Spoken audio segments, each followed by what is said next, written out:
Now, if you're brand new to church, maybe you're wondering what this tank is. Why is there water in it? If you've been around church a little bit, you're wondering, why do people get immersed in water? If you're a follower of Jesus and you've never been baptized, this is your next step. You don't even need to wonder what your next step is in your faith journey. There's going to be a QR code in a few minutes, so I'll put it up on the screen. But this would be your next step. Your next step is not to get your life all together. Your next step is not to clean up everything and behave in a better manner. That's not your next step. When you make a decision to follow Jesus and you become a follower of him, your next step is to be baptized in water. Something significant happens there. You know, when the early church began to grow, the first century church began to grow, they began to codify some of the sacred postures of the church. In fact, they wrote an early church manual. It was called the Didache, and in chapter 7 is dedicated to baptism. Here were some of their instructions for the churches. It was this: baptize in the name of the Father, Son, and the Holy Spirit. We do that here. And then it says, baptize in running water, if possible, in a river.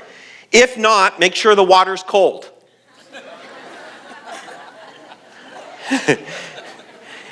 And if it's not cold, it can be warm, it says. And if neither is possible, pour the water 3 times on the head. You know, the interesting thing, what they're trying to do is not get so much caught up on the formula, but making sure you're caught up with the posture. That this something significant happens. For Christians, this is so critically important because Jesus commands his followers to be baptized in Matthew 28. And in Matthew 3, he leads by example. He was baptized in water. Baptism doesn't save you, it declares you. That's what it does. It's an outward declaration of an inward decision and an inward intention. On August 7th, 1993, I stood at the front of a church, right about here at that church, in front of my family, my friends, and my community, and I declared my love for Shelley. And we exchanged promises with one another. How do you think it would have gone? Imagine if I pulled Shelley aside and said, listen, I love you, but I don't want anyone to know. Like, I want to marry you, but let's keep it really quiet. I don't want anyone to know we're married. No rings, no ceremony, no exchanging of promises. Let's keep it totally secret. I mean, I love you. I just don't want anyone to know. How do you think that would have gone for Jonathan?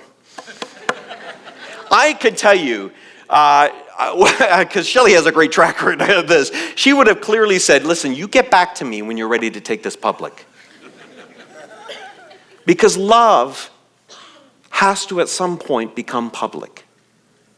As the kids say today, every meaningful relationship needs a hard launch. And baptism is the hard launch of your faith. It's the moment where you stand in front of the community and say, I follow Jesus, I'm with him. And just as important, because we do it in community, as we as a community who are witnessing a baptism, we're saying to those being baptized, we're with you. We support you. You won't walk alone, we'll walk with you. So in baptism, people go under in the water and they identify with the death of Jesus when he was lowered into the grave. And then people come up out of the water, and it's a reminder that we identify with his resurrection. And we are lifted into a community of people. And that's why we do it in community. John Mark Comer says it this way: baptism is how we step into the story of Jesus, dying with him, rising with him, and living with him. So friends, this might be your next step.